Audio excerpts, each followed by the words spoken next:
Iran has warned that U.S. bases, facilities, and assets would be legitimate targets if the United States follows through on its military threats and attacks. The U.S. has already sent aircraft carriers, warships, and jets to the region. Analysts say it is the biggest U.S. military buildup in the Middle East since the Iraq War in 2003. While the U.S. president has said he prefers a diplomatic solution in recent weeks, he has been ramping up his rhetoric against Islamic Republic. On Thursday, Donald Trump set a deadline of 10 to 15 days for Iran to cut a deal over its pursuit of nuclear weapons or face really bad things. Take a listen. As you know, Iran is a hotspot right now, and they're meeting, and they have a good relationship with the representatives of Iran, and, good talks are being had. It's proven to be, over the years, not easy to make a meaningful deal with Iran. We have to make a meaningful deal. Otherwise, bad things happen. But we have to make a meaningful deal. But they have a great relationship with the representatives of Iran. They have a great relationship with the other one that they're really working on now. Well, France 24's Andrew Hilliar joins me from our International Affairs desk. Hello to you, Andrew. Let's begin with this U.S. military buildup. How serious is that?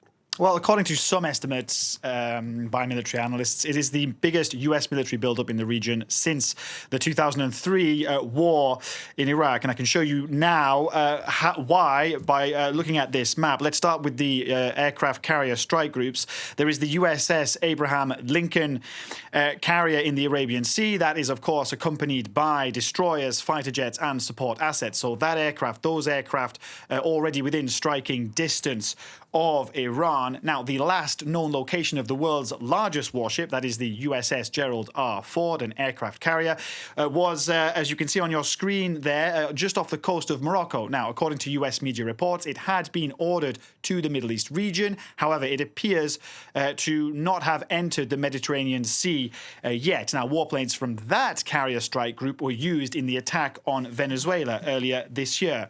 Another key hub for this military buildup appears to be the Muwafaq Salti air base in Jordan. Additional attack aircraft having been sent to that air base. And what's interesting and important to point out as well is that military analysts say that this deployment differs from the last attack last June on Iran and from the attack on Venezuela, because this deployment isn't just about strike preparation, but about scaling up and down a deterrent. So this is about giving military planners the ability to sustain an engagement over time and counter possible retaliatory attacks against U.S.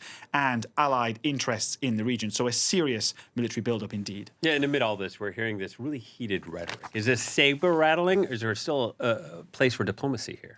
Well, the last round of indirect talks took place in Geneva on Tuesday. In public, at least, Iran said those were constructive. However, U.S. Vice President J.D. Vance said that Iran was ignoring key demands. So two different readings of talks. There is, of course, always a chance diplomacy prevails. Iran has asked for further talks in 2 weeks' time. However, last June, you'll remember, Donald Trump abandoned talks and ordered strikes on Iran's nuclear facilities. So the question is, will he do the same again? His strategy here appears to be mirroring what he did in Venezuela, which was a huge buildup of military force. Now, Trump has also created expectations globally that he'll do something. So he has kind of boxed himself into a corner. If you add to that the pressure coming from Israel, the Israeli government is reportedly advocating and even preparing for joint comprehensive military action with the US. However, perhaps pressure from the markets would be a constraining factor in Trump's decision.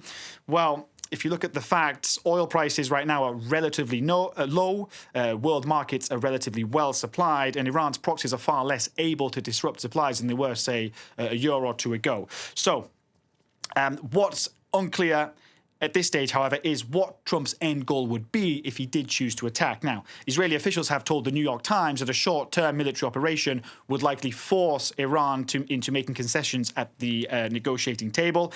Trump, however, has suggested that regime change may be a good thing. That may be part of his negotiating strategy. However, what's clear is that if a strike destabilizes the Iranian regime, that could have cascading consequences, of course, not just for Iran, but for the wider region. Let's look at Iran's position. They've consistently refused these U.S. demands. What's their argument? Well, look, let's take a look at some of those demands. These are the demands that J.D. Vance said Iran wouldn't budge on. So those demands, what are they? Ending uranium enrichment, reducing the range of ballistic missiles so that allies like Israel are out of range, halting support for armed groups in the region, and this is what Marco Rubio, U.S. Secretary of State, said, changing the treatment of its own citizens. Now, the key here, Will, is that these aren't secondary policies. These are the pillars of Iran's security architecture. So if you dismantle these policies, the regime essentially dismantles its own deterrent. So from Tehran's perspective, these don't read like demands. This reads more like a capitulation. So the kind of deal that Donald Trump can offer Iran is simply unacceptable to its clerical regime as things stand. All right, Andrew. Thank you very much. Andrew Hilliar from our international desk.